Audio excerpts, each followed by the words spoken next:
Right, I think I am live here. So, hello everyone. I figured I would try to actually do this Twitter live stream.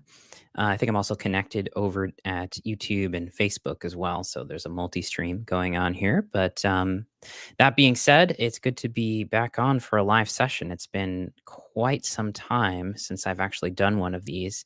I used to do a lot more last year when I just had better timing and more energy, or I wasn't actually doing other streams or other talks, etc. So, any rate, good to be back. I'm going to be just sharing this in a few places of interest, but I wanted to leave it a kind of an open Q&A today. Uh, Gebser Q&A, I think, has been one of the most requested things for the Twitter live stream and the Twitter audience. So if you're watching this on Twitter, please see this moment as an opportunity to jump in and ask questions about Gebser and mutations and anything integral and Gebserian oriented. I'm happy to kind of do a deep dive with you and try to answer any questions that you might have and any kind of recommended reading in addition to my own book, Seeing Through the World, and Gene Gebser's The Ever-Present Origin, because it's quite a lot of material, even in Gebser's writing. But there's a lot of good supplementary material that I think could help deepen an understanding of what Gebser's doing in his work and what cultural phenomenology is from a kind of integral-oriented perspective or meta-theory-oriented perspective, and how it might differ a little bit from, say, more of the theoretical in an explicit sense in terms of systematizing and synthesizing. Not that it doesn't exist in Gebser's work, but it's not necessarily prioritized in the same way, and it's searching for perhaps something else. And that's kind of part of what I wanted to share today, in the sense of looking to try to articulate, first of all, recap the newsletter I just posted to my listeners here on Substack.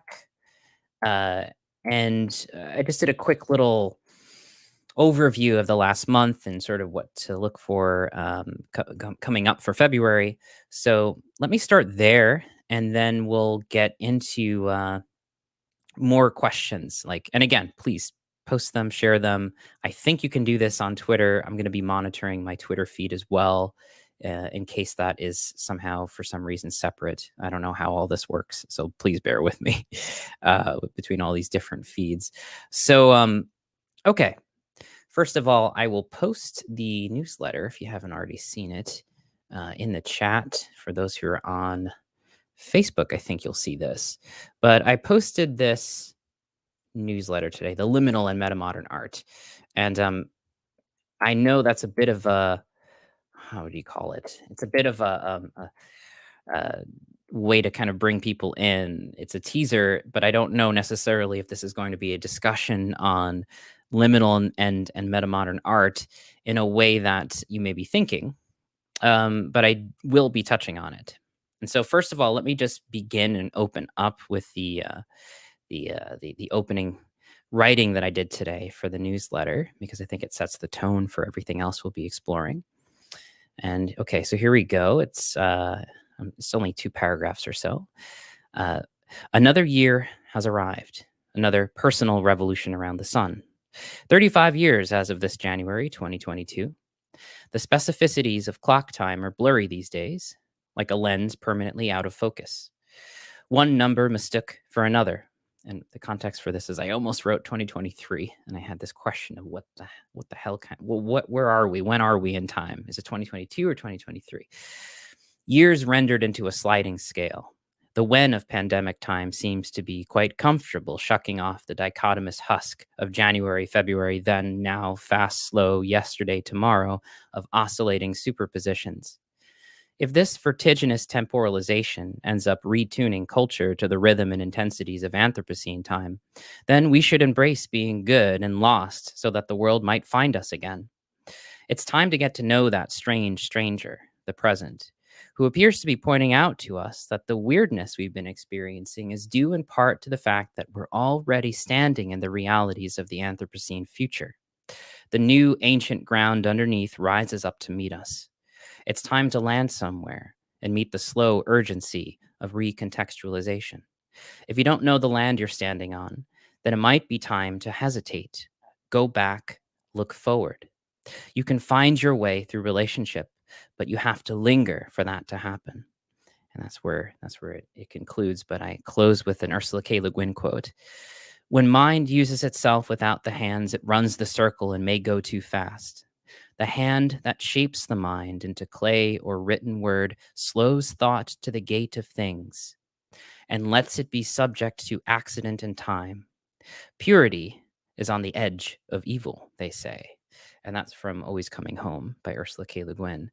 Some of you may be familiar with that work. Not many are. Many know her other works like The Dispossessed or The Left Hand of Darkness or Earthsea. But for the hardcore Le Guin fans, I strongly recommend picking that up. It's not a traditional novel.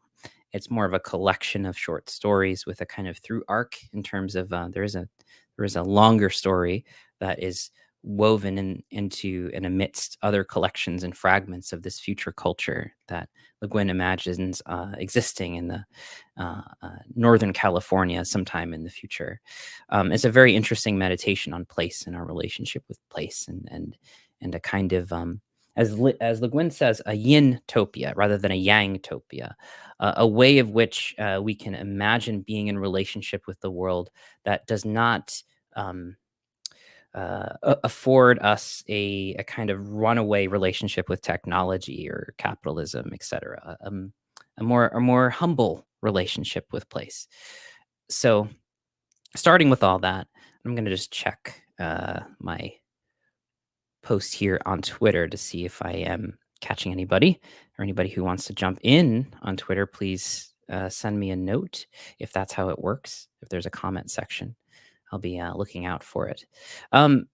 Okay. In fact, actually, I think I should probably open my Twitter feed here on my phone so I don't miss anything, because I think that's how you do the Twitter. That's how you do the tweets. I've been speaking of, something came up this week about being a boomer and whether being a boomer should be a category abstracted from the historical context. And I disagree with that. I think it was Jordan Hall posting about boomer as a typology.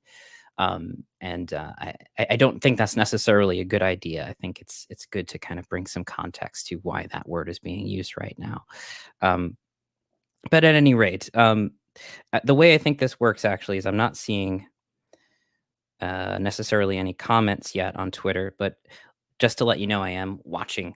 So feel free to jump in if you do have a question, Gebser related. Okay, so to move on to the rest of the newsletter and kind of cover a few topics on metamodernism and art, I would like to touch on the next section here.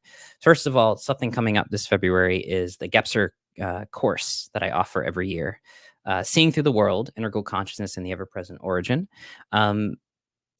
Please join me for this. It's a fantastic cohort. It's always different every year. And this year in particular, I'm going to be adding a lot more material to the coursework in terms of re-recording lectures.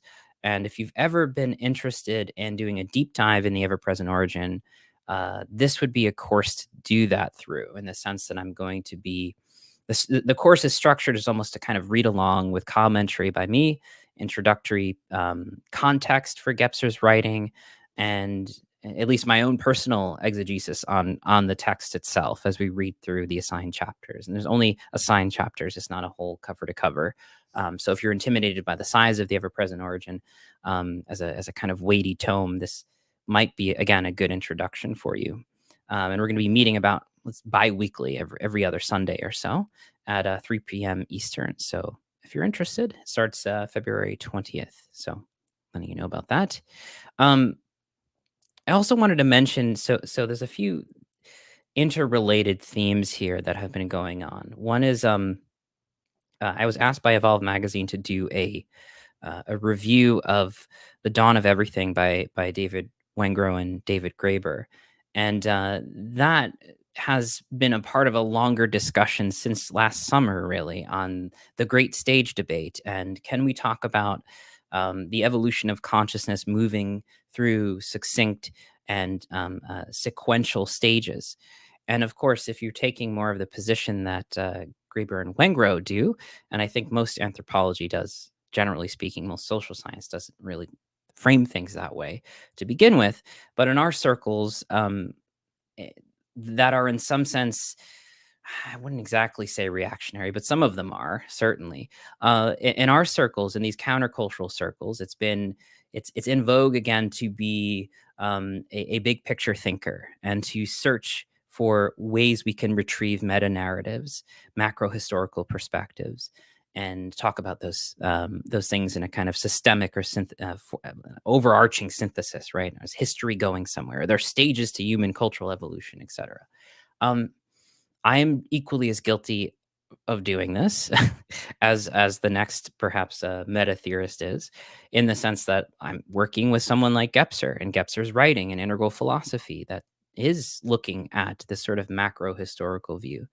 But on the other hand, the question that lingers in all of this, that sort of between and through the review I did of the Dawn of Everything and then some of the other context in the newsletter, is can going meta be articulated in a way that is not inherently problematic in the sense of um, reifying some of the same problems that I don't know, grand modernist theories and Enlightenment narratives have recapitulated over the past few centuries, right, and reified in terms of seeing later societies that are more complex at a technological level being somehow more advanced as well in every other way, right, as the next stage of human cultural evolution.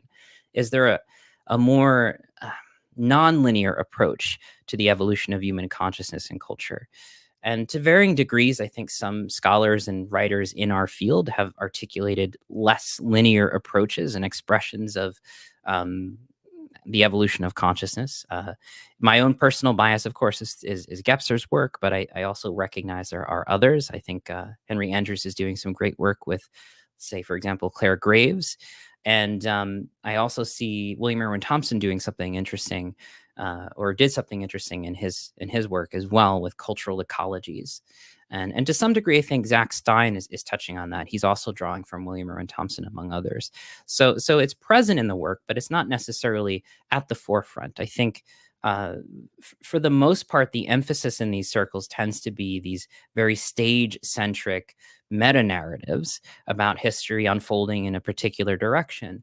And the reason why I reviewed The Dawn of Everything for Evolve magazine was to really just to almost unequivocally say that not only that book, right, but just the material, the data, the information that we have about our own history at this point is so complex and so varied in the possibilities of different social experimentation. We know so much more about our own history that it doesn't seem either intuitive or sensible to kind of reify it as something that's quite stage centric. We have to have a more complexified model of human cultural evolution. If we're going to do it, okay. Period. And then the other theme here that I want to bring in um, is more about our relationship with said history of consciousness. If we're only looking at it from the vantage point of seeing ourselves as modern, right? Seeing ourselves as something that is more developed, more complex in a kind of unequivocal, univocal way, right? Like this is over and above what came before, then there's absolutely no way we can be in relationship or integrate what came before. No way. Like it will not exist in us. We are too narratively and ideologically separated from the whole history of consciousness, and we're still too provincially modern in that sense. So reading something like Graeber's work and Wengrow's work, and reading, let's say, and this is what I talk about all the time, indigenous scholarship, right, regenerative scholarship, I think is a good start to begin to recognize that complexity unfolds through um, different pathways. They're complementary forms and expressions of complexity that are far more contextual, bioregional, and certainly in terms of that and that understanding, regional histories. Right, there are certain ways in which complexity unfolds differently depending on where you are. Um, So it's much messier, I suppose. And there's a beauty in that messiness. There is a kind of coherence and elegance on the other side of what might be perceived as disarray or chaos or mere nonlinearity. And that is, I think, the way in which we can begin to enter a relationship with history, when we can begin to understand that the people who may have lived 1,000 years ago or 2,000 years ago, or may not even have moved into the process of agriculture or the industrial revolution, right, have different ways of being in the world that we may not have a very intimate relationship with anymore, due to our own histories of moving away from that relationship. So the question of integrality is more about this question of relationship. Can we recognize things as mutually entangled?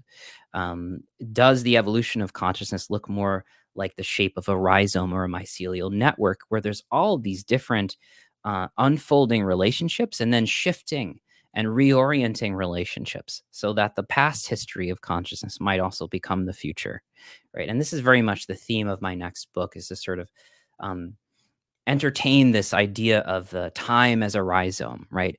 That emphasizes relationality and emphasizes plasticity in terms of different expressions of, let's say, the mutations of consciousness, or if we're going to say stages of consciousness, right?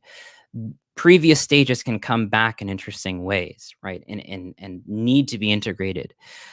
So that's sort of where I'm coming with all this. But I wanted to bring all this up too, because there's the other angle to this, which is um, the consideration of art.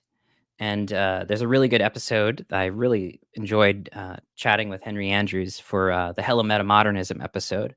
And we really talked about the role of art, which tends to be absent in meta theory spaces. And really the kind of need, and this is what I write about in in the essay today, the article, a need for a sort of a system poetics to meta theory or theory building. Um, I don't buy into the idea that theory and poetics, or theory and art, need to be separated. I think they are intrinsically entangled, and there's different forms of obviously of perception and aesthetics that maybe we have a proclivity to one way or the other. Many of us have sort of both. I know myself. And Henry and I, we both discussed this in the episode, to being sort of in this liminal space, in the liminal space, in terms of really finding insight through this sort of system poetics, right? The poetics of being in the world, right? Um, the necessity of encountering some of these ideas, not abstractly or not as a kind of systematizing way of thinking, but in a way that directly and subjectively engages and transforms us.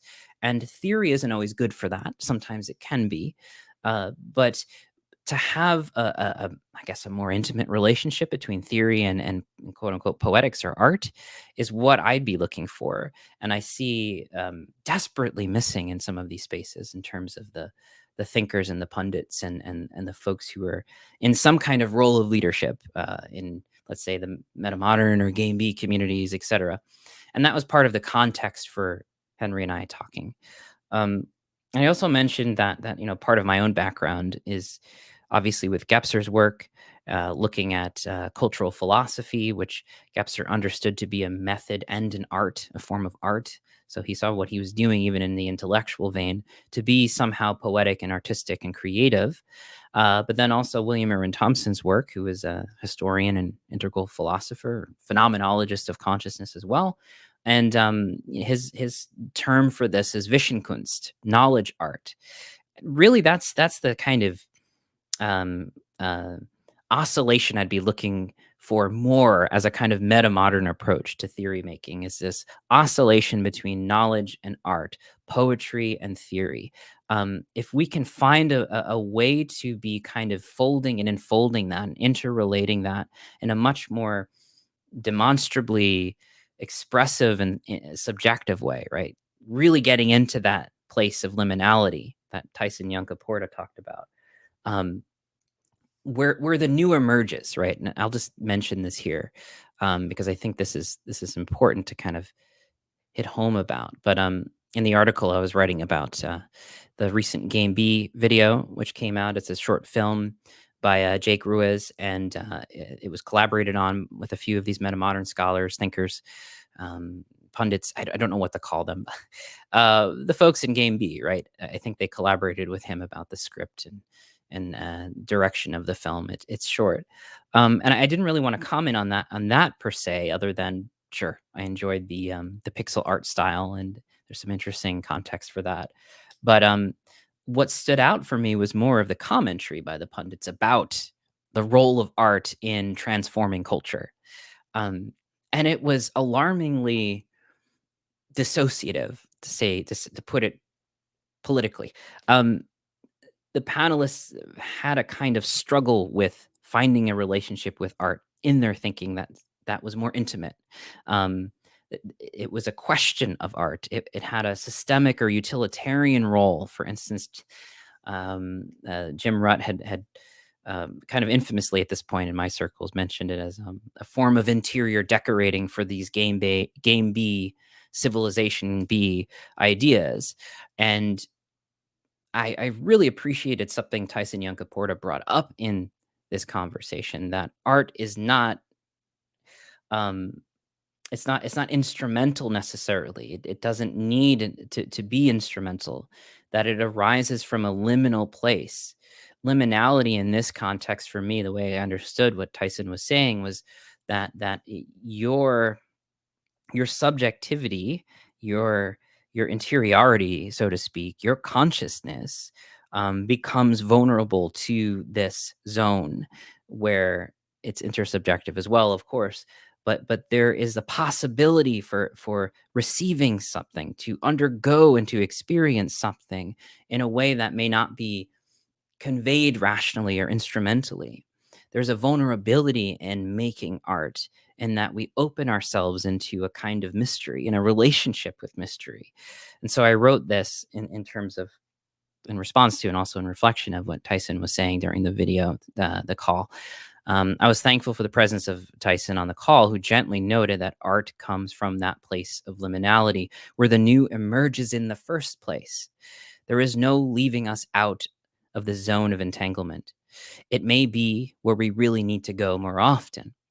And then I continue. A line kept recurring for me from Gebser: what is affected can be understood systemically or systematically, but the power to affect cannot.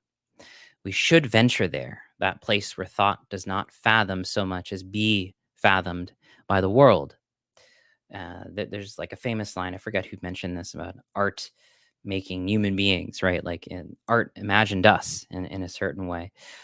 So I just want to leave a place for that as a necessary approach to whatever we're going to articulate as game B, the next stage of human evolution, or the next civilization, or however we're articulating this sort of system change or system transformation.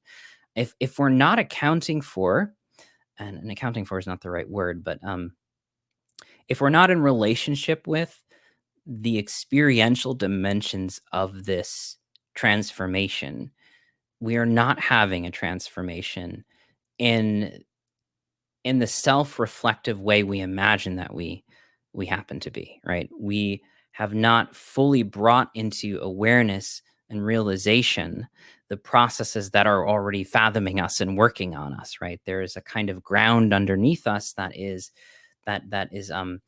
articulated better, not just by art, but by a kind of phenomenological approach that incorporates the subjective, the immeasurable, the poetic, the experiential, the felt sense. Even structure of feeling would at least credit the social imaginary. Social imaginary is another one. The social imaginary, right? How are we undergoing this process?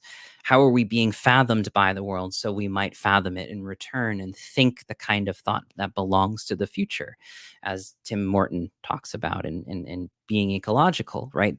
What's the ground underneath us? How are we experientially encountering this? And I don't just mean that we should only emphasize works of art, but that it needs to be included in the theory making, right? That's just a whole half of the equation of being human that needs to be included here. And the evidence that it is missing in a lot of this discourse is I find quite fascinating. Now let me just check the comments because I do think we actually have. Yeah. Naomi was saying dissociative art expands imagination of possibilities to only describe them as reproductive, historical reenactment. Yeah. Really appreciate that. I think for me, one of the issues I had with this, and I didn't mention this in the article, right? Um, was like kind of mentioned it, but the utility of seeing art as interior decorating or a way in which um, um, civilization game B ideas could be rendered palatable to the populace as a way of kind of getting them um, like propaganda essentially. And I think Tyson may have mentioned that a little bit, questioning whether how much is art, how much is propaganda. And that's fine. We all have ideological propaganda to push, and we all our culture has been using that as a form of expression, right, for centuries, but particularly in the 20th century it's become quite explicit. So that's another interesting question about how, the dangers of allowing this to become so instrumental, right? As allowing this to become a kind of reproduction um, that is it's intended to manipulate, right? Or intended to kind of get under the skin rather than allow the art to explore and allow the individual who's watching it engage in this subjective transformation, right?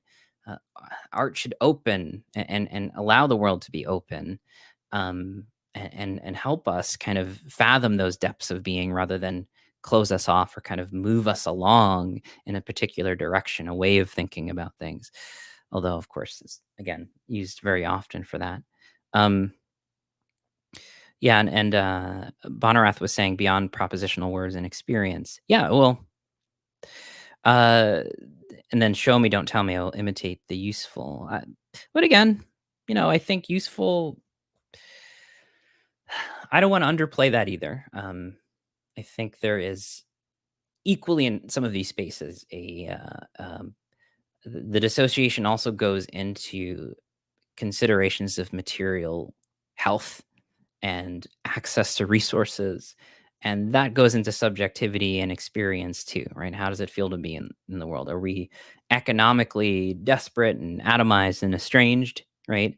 There's a material relationship with that. So certainly I think use, helpfulness in that material sense shouldn't be ignored.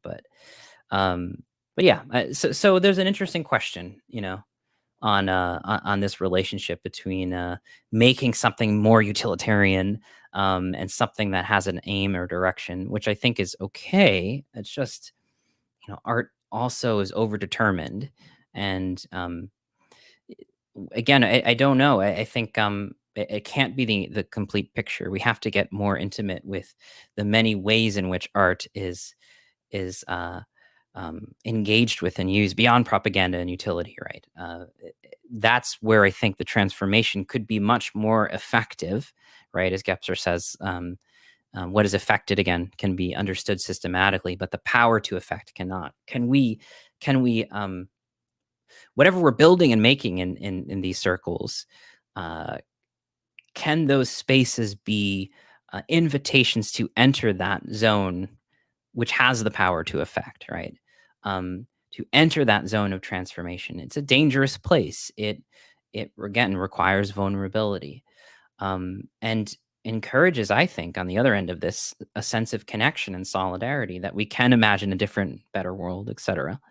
Um, but that's really just my point. I had such frustration with the estrangement from the subjective and the artistic, and the way in which it was really just being used as a sort of conduit for theory. I think is profoundly problematic, and indicative or reflective of the kinds of culture that these social change movements are coming from. Just in terms of maybe more of the, I don't want to overgeneralize, but particularly in the game B world, I've been um, communicating a lot more with folks who are in the computer world in Silicon Valley, and a lot of kind of context of neoliberalism and libertarianism, and sort of like the sort of digital utopianism that are floating about, and I wonder about how those structures of thinking have really colonized a space that is claiming or proclaiming to be such a radical departure from the old game A. Whereas I think there's actually quite a bit of entrapment and self-entrapment by game A in a lot of these spaces, quote unquote. I don't even like using game A, game B necessarily in my own language, but for the purposes of this conversation and writing and speaking to this, I think um, we could use it. So yeah, complex objectives cannot be reached by intention, only by exploration. From Naomi again. Yeah, I think kind of the point is um, if I mean what we're talking about is a civilizational transformation, and whatever comes after has to be, well, we don't know, first of all, but in order to find out, the way is to slow down, stop assuming things, and hesitate a little bit, as Byung-Chul Han says. He has this poetic line that I've been quoting to my students in some of the classes I do. What is it? A hand that hesitates acquires a vastness. It's just this idea of gentle handedness, not grabbing a thing that should be a tool and ready at hand for our instrumental or conceptual purposes, but relaxing a little bit and allowing, in that hesitation, in that openness, relationships to bloom, um, intelligence to bloom through that relationship, in terms of getting a better sense of where we are headed as a civilization, or what is already arising in us, how we are already being fathomed again by the sense of the future. And I think there's, in many ways, if we start to lean into that, then there's a whole new set of different things we might begin to consider, like exploring our relationship with time, um, making a kind of coherent, how exactly to say it, coherence can appear here too, in that not knowing, right? A palpable and felt sense of what's emerging in culture, and also a sense of what's false and empty, right? Like um, hustle culture and extractive capitalism, and not even in the intellectual sense, but in the felt lived sense. There's an exhaustion that we're all kind of enduring right now and responding to differently. And I think if we were able to slow down a bit and engage with the pace of life a bit differently, and perhaps even disrupt that fast forward one directional pace, we might be able to engage in different relationships with time and economy and subjectivity. Not everybody can afford to do that, and that's the whole point. These are the kinds of things that are desperately crying out for some kind of transformation. But I don't think we are served by not being in a lived relationship with it. Um, so let's see if there's any other questions here.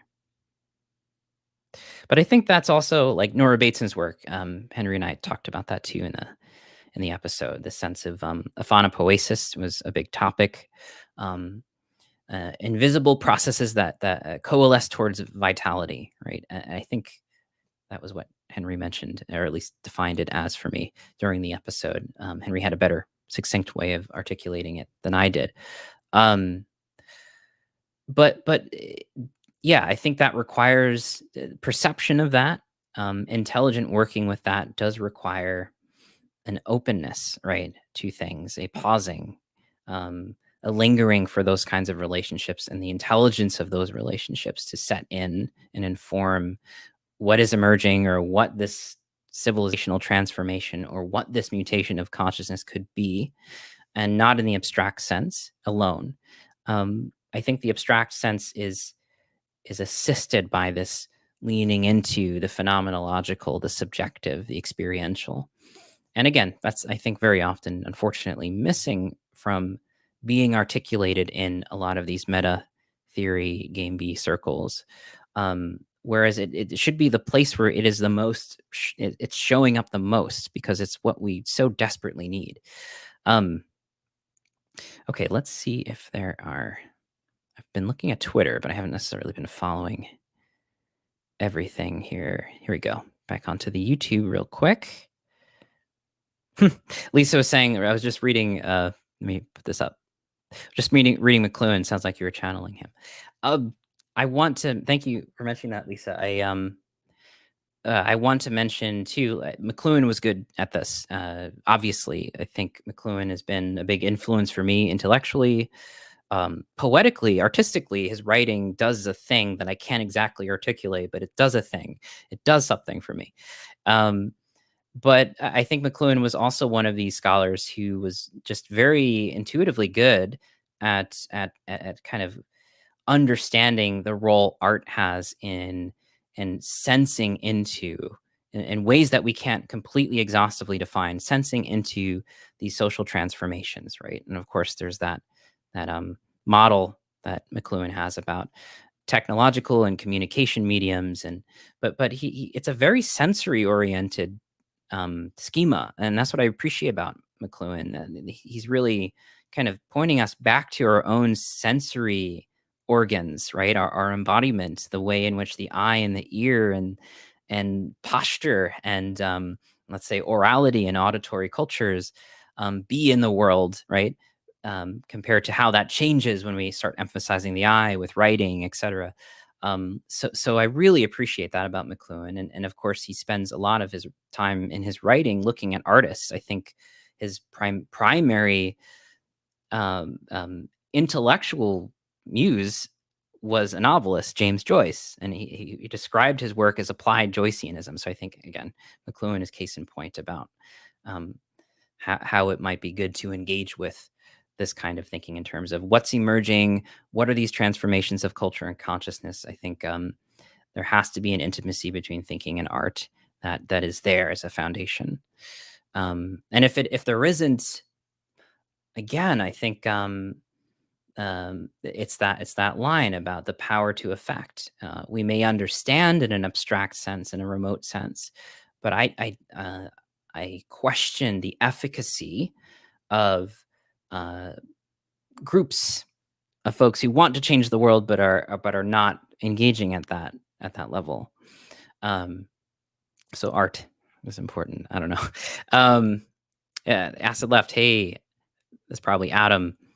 Time is a rhizome. Yeah, that's my muse for the new book. It's definitely uh, coming up again and again and again and again. And with the writing, especially right now, it kind of bled through a little bit in some of my other pieces, like the Wengro Graeber review article, and it's definitely there. I can't wait to share more of it. And it's good to see you here too, Adam.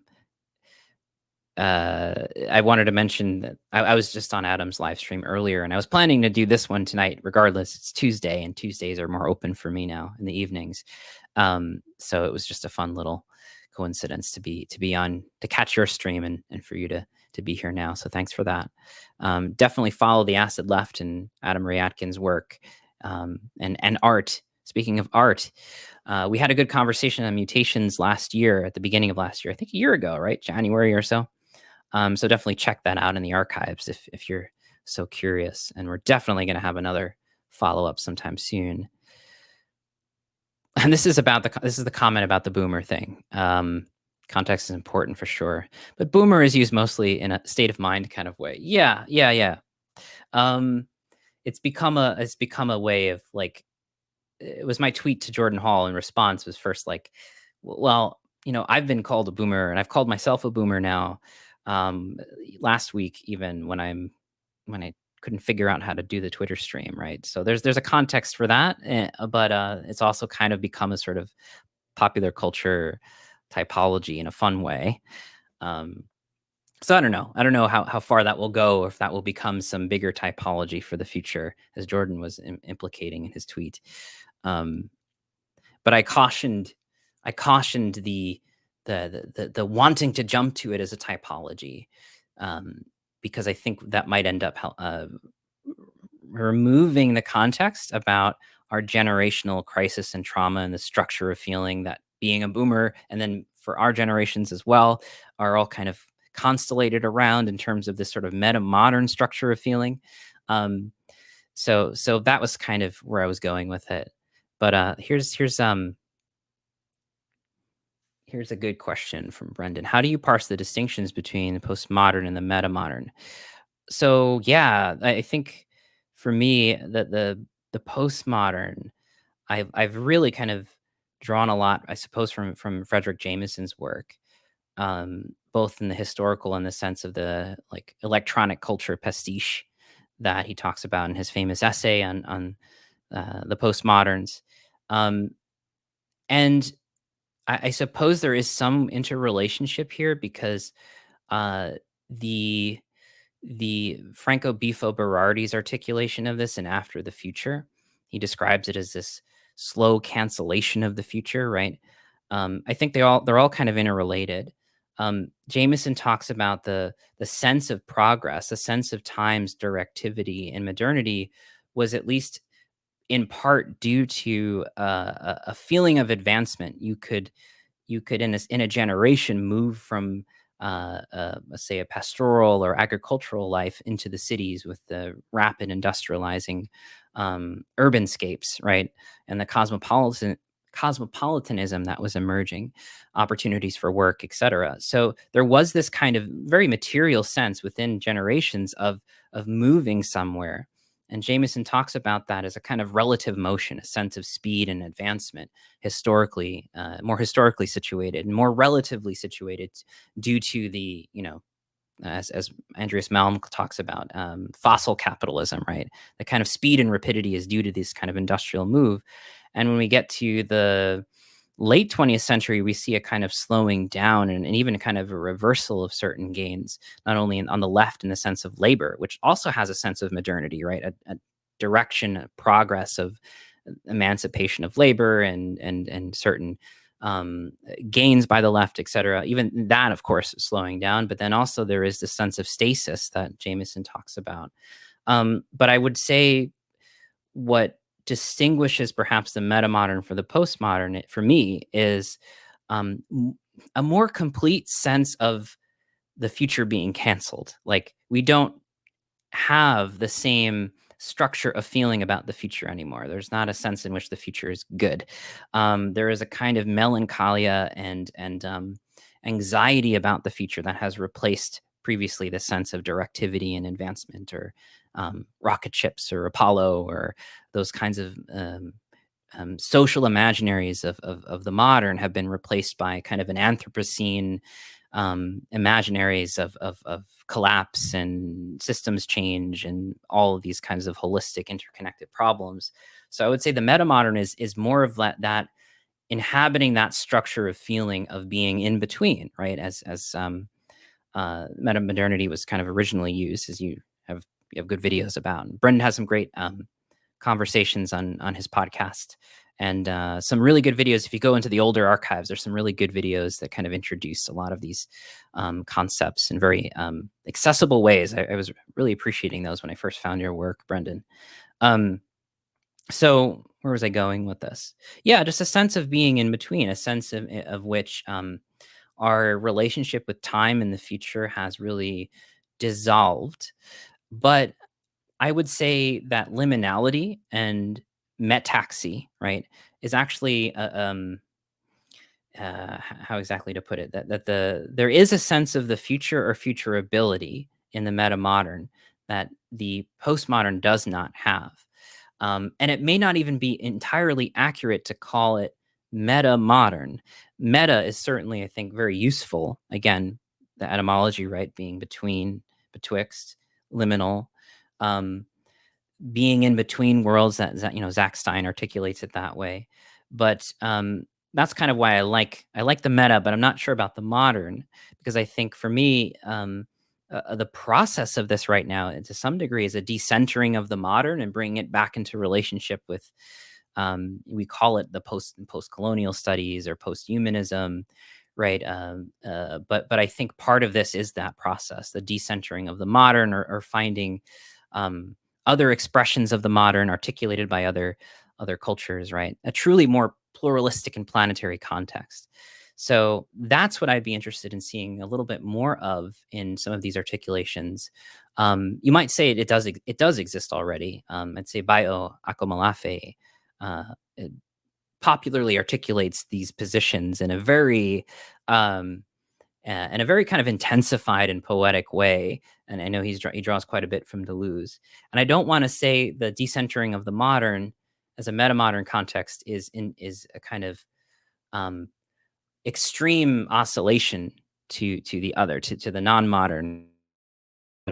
I do think part of the decentering of the modern is a restructuration of modernity, modernity's gains in terms of the empirical method, um, a new relationship with the rest of the history of consciousness, and obviously um, uh, our planetary cultural context, right? So that's where I'm kind of interested in seeing what coalesces. There's a decentering, but there's also a restructuring. I use the analogy of a cell, right? There's a sense in which there's this kind of symbiosis of different cultural mentalities and attitudes and histories that are all kind of rearranging in their morphology. And I don't necessarily think the modern's at the center anymore. But I think it has something very important, again, in terms of the empirical method to contribute to I don't know, world culture, world history, future of consciousness. I like Richard Tarnas's work on the passion of the Western mind. I think there's some interesting contributions in there. Um, but yeah, what that looks like, uh, I really enjoyed this article recently. I think it's from Nature magazine. Um, just an interesting example of indigenous forms of knowledge working with empirical science, and their metaphor for it is weaving, kind of cosmological weaving. So I kind of like to think of the metamodern as the beginning of this cosmological weaving and metaphysical weaving and historical weaving of the modern in relationship to something much more complex, right?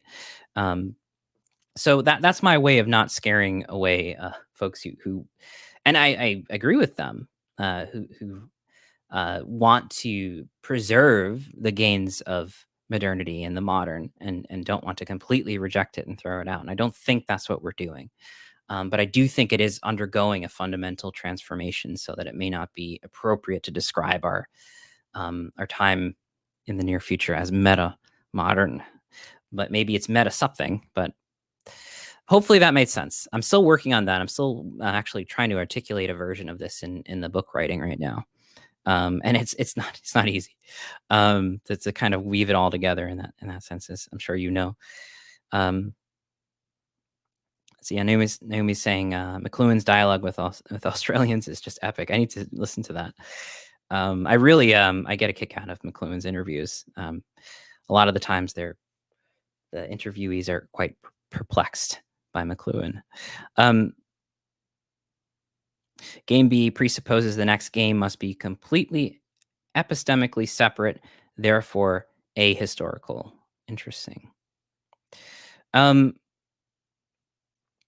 yeah, and also you're mentioning that meta really means after. I mean, I don't know. I've from the articles that I've read about the etymology, it seems to mean after or through or around. There seems to be a couple of different relationalities to space, right? Above, beyond, through, between. Maybe you're more accurate on that, though. Actually, maybe that's something more contemporary. As you're saying, Greeks called postmodern metamodern, but this is not remediable or our use of meta forked in 1500. Yeah, love to read more up on that and use the word more accurately. So thank you for um, throwing that in there. Um, let's see if there's any other questions here. Here's another one. In my creative experience, theory restructures and enriches my approach to the practice, but the meaningful encounters arise within the unconscious dialogue of the art process. I mean, yeah, I think part of what I'm trying to emphasize here is just having a relationship with the art process, and letting that inform theory building and theory making.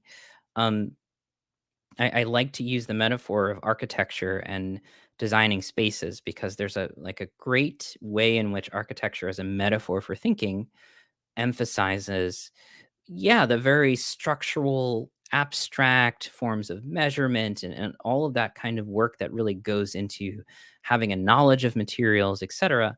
But you're also building something that has an effect on those who inhabit it. So I like to think of thinking as a kind of environmental surround that we very often design for ourselves, right? So what are the kind of environmental effects of a certain style of thinking? Um, so anyway, that I bring that up just to say, like, yeah, having the artistic process arise with the way in which we structure and work on our thought is very important, because I do think theory and philosophy can be transformative and artistic, right? It's just, uh, what that looks like might differ from person to person, but again, it needs to be emphasized. And I wanted to jump back too, because on that note, um, the need to emphasize it is kind of the opposite of what I heard Naomi saying about uh, not metamodern, game B folks, in terms of really not, or presupposing that the next game is ahistorical. It's so strange to even imagine that. So much of the literature that I draw from about going planetary or becoming planetary and regenerative culture, etc. I mean, so much of it, in at least the way and I make sense of it and cohere it, is that we're moving towards something, I mean, at least as grounding as historicity, in terms of like understanding history and material processes and social processes, et cetera. But more even than that, in the sense that we're moving towards, embodiment's not the right word. I'm kind of reaching for different ways it's been described. Like Bruno Latour describes it as the terrestrial attractor, right? Or down to earth. It's a movement down to earth. Isabel Stengers describes it as the Gaian intrusion, right? There's a sense of a reality that is, um, overshadowing and drawing us in and inviting us in, and even disrupting the kinds of dissociative and ahistorical imaginings that we have. And saying, hey, here's the real living earth that we are in relationship with. And unless we learn how to function in that way, economically and socially and culturally, then we're in some big trouble. So there's a really a downward or immanental or relational move that I hear so much from my own sources about this, whether it's Gebser or McLuhan, or again, a lot of like the deep ecology or integral ecology approaches are articulating this move back into relationship and context. So obviously history. So it's interesting how, I don't know, there's a sort of a deliberate ahistorical move there, which is, again, more to the point that I think there's problems in the way this is being articulated. Let's see if there's any other questions here. Oh yeah, and again, feel free. I am we're kind of riffing here. This is mostly a Q&A. I did some reading from my my article from my newsletter from today. And we've been talking about metamodernism and art and our relationship with the two, and just a few other topics, some recent goings on in the metamodern and game B spaces that I thought were worth unpacking a little bit, and voicing a little bit more, beyond the writing there. Um, but yeah, I think what more can be said here if we wanted to continue down another vein. Um, just the sense that, I'd be more interested in seeing grounding practices, experiential phenomenological practices, artistic ritual, like ritual and practice, and um, experimentation in these spaces. And I think there's to some degrees, desire for that. So I would love to see more of it. I think that would be a good start to addressing some of the dissociative and ahistorical directions that I see in a lot of these sort of meta theoretical spaces. They tend to go, they tend to go down that path. And one of the I'm working sort of slowly on a piece for Evolve magazine on going meta, and Bonita Roy had written an article on Medium a while back on different 6 ways to go meta, which I appreciated, or something along those lines. Um, and one of them was sort of participatory knowing. Uh, but I think my addendum to that would be that really has to be kind of the main, again, the main vein, or the central move that can help initiate and inform thinking. I think thinking is very often, or more often than not, ought to be a servant to relationship and understanding relationship and inviting us to return back into it. Um, let's see. Lisa is saying, I try to imagine the future as becoming aware from the consciousness of Gaia as we endosymbiotically become cells and viruses of her. Yeah, and in some ways we are that, right? And we always are that, and we are always becoming that, in that sense of, like Le Guin, we're always coming home. Um, that we are always becoming Gaia, I think, is an interesting process oriented way of thinking about it. But yeah, Sean Kelly, in his book Becoming Gaia, um, talks about Gaia as as a concrete universal, and perhaps the one of the predominant concrete universals of the next Gaianthropocene, which he calls. This is sort of his response to the Anthropocene, the Gaianthropocene. And again, I like that in a sense, because it's trying to emphasize a concrete material reality that should inform our thinking and root us and relate us, and that in human thought and human culture and social imaginaries express that concrete reality. This is not very different from the way Gebser articulates that sort of move into a particular structure, right? There's a structure of consciousness, a mutation, and part of that as a recognition, let's say recognition by consciousness, that there's a reality there, right? And he uses the analogy. This came up today in a chat with Brendan. He uses the analogy of light and the eye, as like, well, there's a reality here, and the eye was grown because of that. So in some ways, these different mutations of consciousness kind of come about because they are responding to a concrete reality, right? In in the case of the mental structure in the perspectival world, historically, there was a kind of grounding in three-dimensional abstract space, if that ironically makes sense. It's sort of grounding, but still, nevertheless, there's a material reality to understand, and that the empirical method and spatial consciousness um, wanted to be realized, right? In that sense of fully creatively fulfilling that impulse in at least in history of culture. And there's different ways in which that's been realized. It's not just in modernity in the West. Um, that's just the more, I guess, quote unquote, explicit, over exaggerated way in which it's been really fully, again, bringing about the empirical method and doing all the interesting technological things our culture has kind of strangely, in a unique sense, done, with going to the moon and building the Webb telescope, etc. Um, that there's a reality there to be known and fulfilled and realized, brought out from us, then also internalized into us. And I would just say that we can think of Gaian reality as something like that mutation or structure, an integral reality, a ground beneath us or a light above us that our bodies seek to materialize and bring into being some form of concrete relationship with.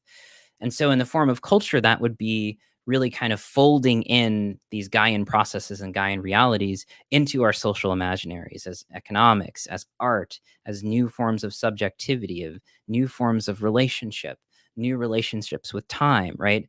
Those are the ways we learn to engage and realize Gaia in us as our planetary imaginaries or Gaian imaginaries. And I'm borrowing planetary imaginaries from Bruce Clark's work, who talks about that. How do we body forth the imagination of being part of a planetary being, right? In art, science fiction, popular culture, image making, etc. How do we body forth this Gaian reality or this planetary reality? And it extends beyond, of course, the aesthetic and the artistic and the subjective. And of course, it moves into the kind of structures that we build, the economic and social structures, etc. More of that kind of architecting abstract sense that has a part to play in this, but a part in that sense of not being the exhaustive focus, especially when it comes to again the power to affect. I don't know if I don't know if there's a fast way to do this, and that's the scary part sometimes, thinking about the sort of intensification of time, the crisis that we're really trying to navigate, the windows of time that we have in terms of clock time of reversing um, anthropogenic climate change, right? There's a sort of an alarming reality to that, um, and yet I don't know what there's no shortcut to really massaging the medium into some kind of new relationship. And I think that's very often through effective art, um, and new forms of subjectivity that are not just for the art galleries and art houses, but are, again, bodied forth in popular media and images of in popular media. New forms of narratives, right? That culture can play with and learn to develop a sense of self in and through. And I don't know. On the one hand, I see a proliferation of, let's say, weird ecology as a sort of literary genre, and a proliferation of these themes that are beginning to creep up in culture, not just as a sort of doom art or apocalyptic art, but a genuinely kind of a newer sense of self as somehow a bit more distributed and a bit more in relationship. And I do think that's showing up in culture. Um, but again, there is this anxiety about, admittedly, about the intensity of the crisis that we're undergoing right now. Um, on the other hand, I think, many folks talk about this, that the intensification of this crisis, the ways in which our material reality is going to continue to be affected by economic and ecological conditions, in a very real sense of where we source our food, et cetera, how the giant infrastructural setup that we've built, globalization, cannot perpetuate itself. We're going to have to begin to reimagine things in a very material sense too. So it's not something I would wish for, but that intensification of time and crisis is certainly um, an invitation to really begin imagining an actual game B in that sense. Um, let's take a look at some of the comments here, see if there's anything else to jump in. Yeah, yeah. But Bonareth was asking the same kind of question. Will a critical mass be evolved enough before modernity's collapse to transform? I don't know if it's a critical mass. I don't know if that's what it looks like. I would say I want to go back to one of the things I haven't touched on that was in the article. Something Henry and I talked about with Nora Bateson's work, Aphanopoesis, the invisible ways we coalesce towards vitality, or living systems coalesce towards vitality. Um, I write about this, and maybe I should just read it to help cohere my thinking, or try to articulate it in a way that's clearer. But um, I thought about, yeah, here we go. Um, as I'm describing. So Henry and I also spoke about Nora Bateson's recent essay on aphanopoesis, a way of describing those invisible processes of complexity in living systems that coalesce towards vitality. I remarked in the episode how aphanopoesis shares its roots, aphanos, with the word diaphany, which is perhaps one of Gebser's most important principles, describing the nature of integrality. The ways in which a new mutation of consciousness may show up, as I noted in the introductory few paragraphs, may be found beneath our feet through those often invisible processes found under the label of cultural phenomenology, those creative and experiential dimensions that indicate something about what we as individuals and societies are undergoing, struggles and transformations in our imaginary. this touches on just about everything: existential, spiritual, ontological. I'm considering how aphanopoiesis might be a helpful way of emphasizing those invisible processes in culture and consciousness that are coalescing towards vitality, i.e., new mutations of thought and being that help us live and die well in our planetary context. So that's what I'm struggling to articulate here is, what are the invisible processes that are already imminent and latent to us in our conditions, even conditions of crisis, that are um, expressive of this transformation? Because then I don't know if it's critical mass per se in terms of number. We're all already seeping in it, right? It's already imminent to us. It's already the ground underneath us, right? The Anthropocene conditions are, in so many ways, offering insights and lessons for slowing down, entering a different relationship, transforming our economy, right? Like these are embodied experiential dimensions that are in some ways very difficult, in that they're suffering. We are suffering under many conditions that need to be transformed.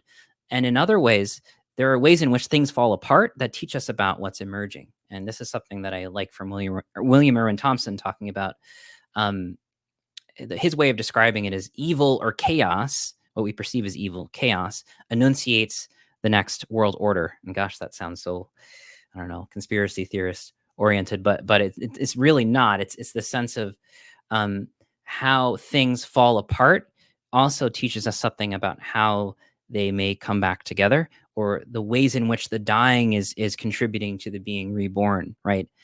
Contributing to the new, the living and the new. So I think we have to really kind of scry and read into the crisis in a way that allows us to engage in tomorrow presently. Maybe that requires critical mass. I don't know. But I will say that as the crisis intensifies, it becomes harder to allow the lessons to remain abstract.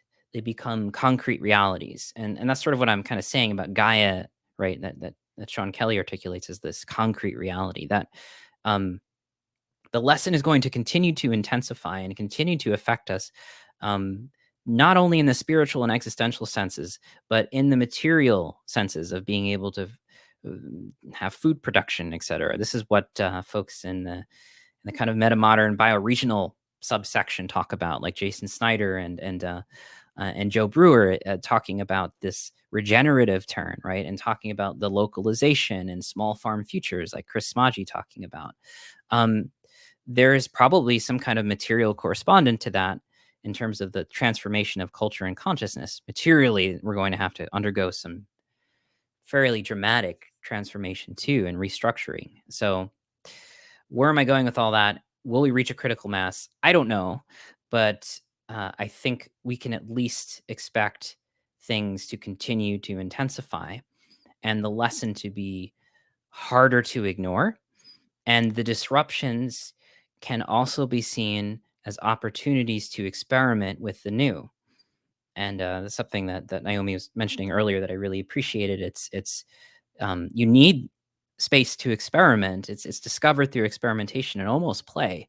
Um, there's a kind of creativity which is really the means and ends in itself that we need to be engaging in more often.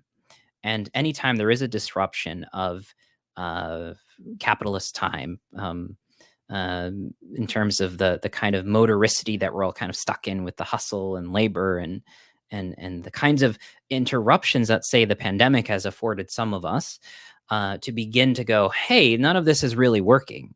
And I will say that it's not just the privileged metamodern scholars and geeks that have begun to understand that, right? I think it's also very much, let's say, the labor movement presently going on, the Great Resignation. These are folks, where material labor and survival and healthcare are directly connected, and they are still walking away from particular jobs, from particular um, an industry systemically that does not obviously value their life or value life, right? So disruptions afford us opportunities to experiment with the new and to create. And so there's that. And we know there's going to be and continue to be disruptions. So I don't know if we'll I don't know what the critical threshold is, or if it's helpful to have that or not. But I do think one constructive thing we can do in the present is, at the very least, um, how exactly anticipate disruptions occurring and do our best to body forth new relationships with time and space and Gaia, etc., in art making, in experimenting with different design processes in terms of social and organizational design, economic practices.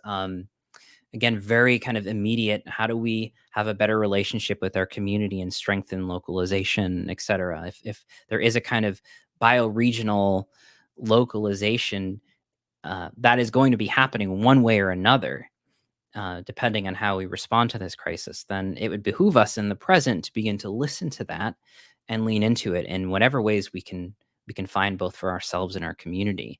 So there are directions. There's like orientations, right? Localization, place, regenerative practices, um, moving more towards a kind of relationship with land and place and history and our own histories with those lands and places.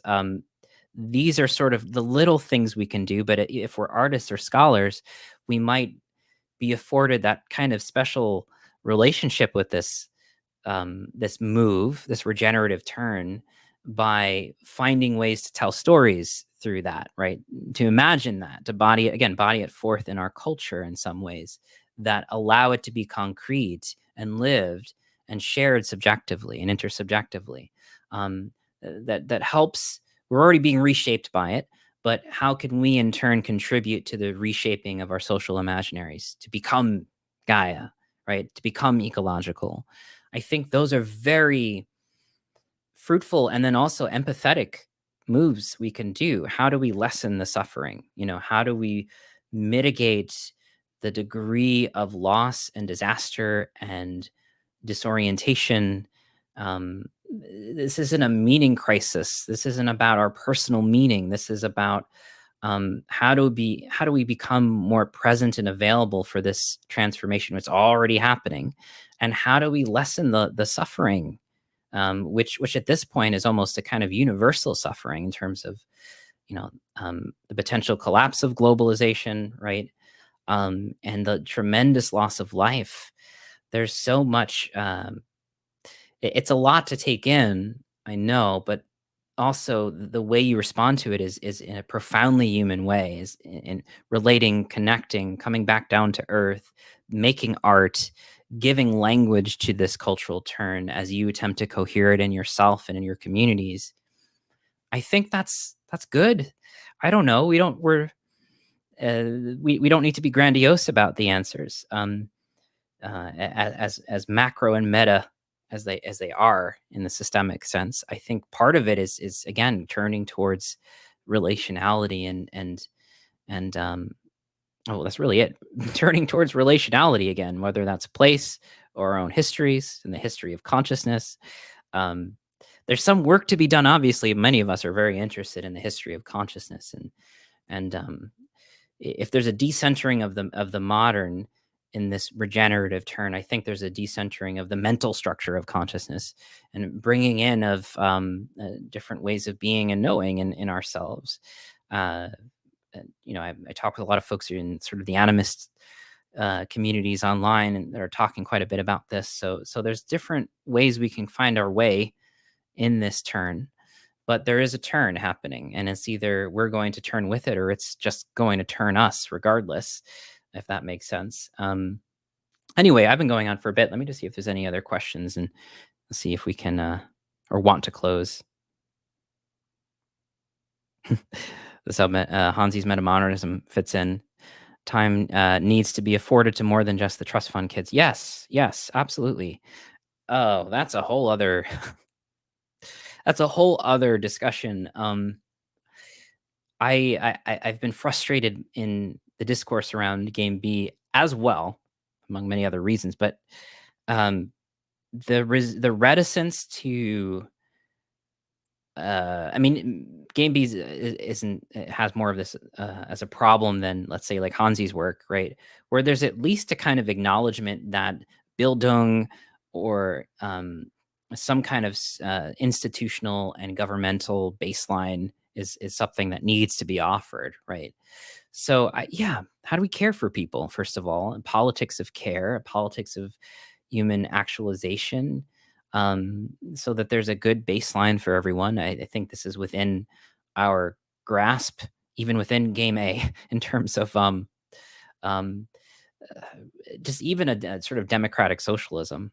And folks get scared about that because all of this is polarized, and that's my point here. That in order to build that bridge to a post-capitalist future, um, we have to build a bridge. And where are we now? What's our context now? How do we, with that sort of meta or systems change, systems transformation perspective, work with the present, the immediacy of the present? And that might look like different social affordance programs. That might look like democratic socialism, right? Um, Kim Stanley Robinson has a good article in Jacobin talking about this as a kind of, that's not really an incrementalism, but it's sort of that bridge building. And he's very much a post-capitalist. He studied Le Guin, and he was a friend of Le Guin, and is very much present in his writing.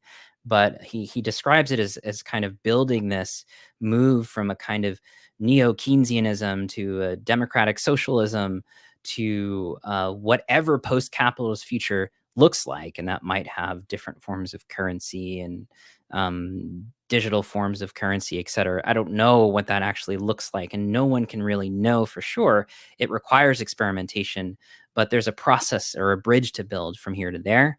So, like, obviously, like you brought up, like a kind of Bildung support, letting more of us have some kind of support structure, material support structure. I think that would be a great start.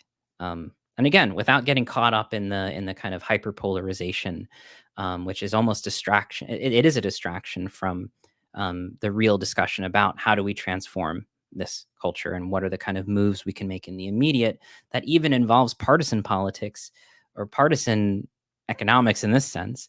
To nudge in that direction, right? Because it's all happening at once and it's all hands on deck in that sense too. Let me just see if there's more here. Yeah, even in anarchist communities, we reference timeocracy as the privilege of time rich to explore. People without much time privilege don't edit Wikipedia to comment on Jeremy Johnson's Twitter feed or comment on Jeremy Johnson's Twitter feed. Yeah, exactly. Lack of diverse voices and transformative conversations, continued ahistorical posture. Exactly, exactly. Um, in complete agreement there, and that's certainly not game B. Um, so yeah, I think this is also part of, again, that sort of regenerative turn, an awareness of material and historical processes, the awareness of material conditions, and the attempt to address those in any kind of brilliant galaxy brain game B style approaches. That has to be our orientation. Um, and so that's one of the reasons why I've been making such a connection with the indigenous scholarship, and particularly the Red Nation and the Red New Deal, which I really loved reading that book last year about. Well, what are some bioregional approaches to land custodialship? Right, that's something Tyson Yunkaporta talks about. How do we center those voices? And if they're missing in our spaces, that's not a good indication of where we're at. Um, I'm kind of in a weird place myself. Some of you may know, like my own background being of Mexican heritage. I'm kind of, but with so it's a long story, and this is a live stream, so why not? But I was adopted as a little baby, and so there's been a kind of an interesting betwixt and between for myself in having a name like Jeremy Johnson, and also having a birth name like well, my birth name was Emmanuel Perez, right? And coming from a very economically um, lower class area, this very struggling area. So there's a bunch of ancestral stuff with that, but don't want to get into that and unpack that in the live stream, but my point is, yes, I think we really do need more voices, and we can't just be citing white people. And I have a kind of interesting relationship with Gebser because of that, because here's this white Austrian dude who who wrote about a macro historical vision of the evolution of consciousness. But for me, I think there's no centering of the West, even though a lot of these thinkers tend to come from those spaces that are afforded to think about these things. Like I really profoundly appreciate the work of Gloria Anzaldúa and her articulation of being in between worlds, which is just as much a metamodern expression. And I think more people should read Mexican philosophers and thinkers on this subject as well for social transformation. On that note, there's an amazing article that's in the Mutations anthology that is coming out soon. I promise, getting around to it. By Anna Louise Keating, talking about oppositional politics, and it's very much bringing in Gloria Anzaldúa's work on the imagination and social change. So, anyway, all of that. Well, let's see if there's any. Oh yeah, of course. I'm happy to share a little bit. But yeah, I often feel a little weird in these spaces being the only one. Most times, only one. Who is I don't know. I have weird things with identity with that. And so yeah, I suppose I've been kind of acutely aware because I've been a little adjacent or ajar from just being swimming in the privilege of having more time affordance. I'll bring up one more thing before we jump into anything else. And if folks have not read this book, I always recommend it. I think I recommended it all year last year. Byung-Chul Han's, what is it now? Now I'm like blanking on it. The Scent of Time, and it's a short book, and it's very poetic. It's very beautifully written, concise prose, translated from German. And part of the thesis of the book is the emancipation of labor has to be the emancipation of time, or they go hand in hand. And he's the one who I quoted earlier about a hand that hesitates acquires a vastness. And how can we structurally transform our society to allow that time freedom, really, that would enable, I think, a lot of folks to materially not suffer, like just empathy, and then be creatively flourish and be able to contribute to reimagining the world together. And that's the end of my speech. Let's see if there's any other comments or questions. If not, we can wrap it up. Let's see. I'm just checking the different feeds here. Of course, there was a Facebook one. For some reason, I didn't get all the notes. Yeah, Dare. They're saying, yes, art shouldn't tell us the answer, but open doors to new questions. God has blessed Tyson for having the patience to sit through this kind of conversation. Referring to Game B discourse on art, and Tyson being amazingly patient and while also kind of lovingly roasting Tyson's co-panelists. It was quite a thing to behold. And Myrene earlier mentioned, first time here. What was the text you just mentioned? I'm sorry, I don't know what I mentioned. That was a while ago. Maybe it was Byung-Chul Han, because I did mention that book earlier, The Scent of Time. And if there was another one, maybe it was The Ever-Present Origin. I was talking a little bit about that. And I think, let's see, those are the only comments on Facebook that I missed. Do a quick round over to YouTube. Okay, I think that's everything. If no one has any other questions, I think this would be a good place to pause for the week. And there might be a possibility of doing this more regularly. I would like to, if I've got the energy for it. Things are going to be quite busy coming up for me, but I really enjoyed being able to riff with everyone and share some thoughts. So thanks everyone for tuning in. And I'll see you on either Patreon. Tomorrow I have the usual Patreon mutation Zoom call. And there's also Discord. Again, you can support me on Patreon, read me on the newsletter, et cetera, et cetera. So thanks for plugging in, and feel free to reach out if you have any follow-up thoughts. I would love to hear from you. But okay, have a good night or good morning, everyone, wherever and whenever you are. Thanks.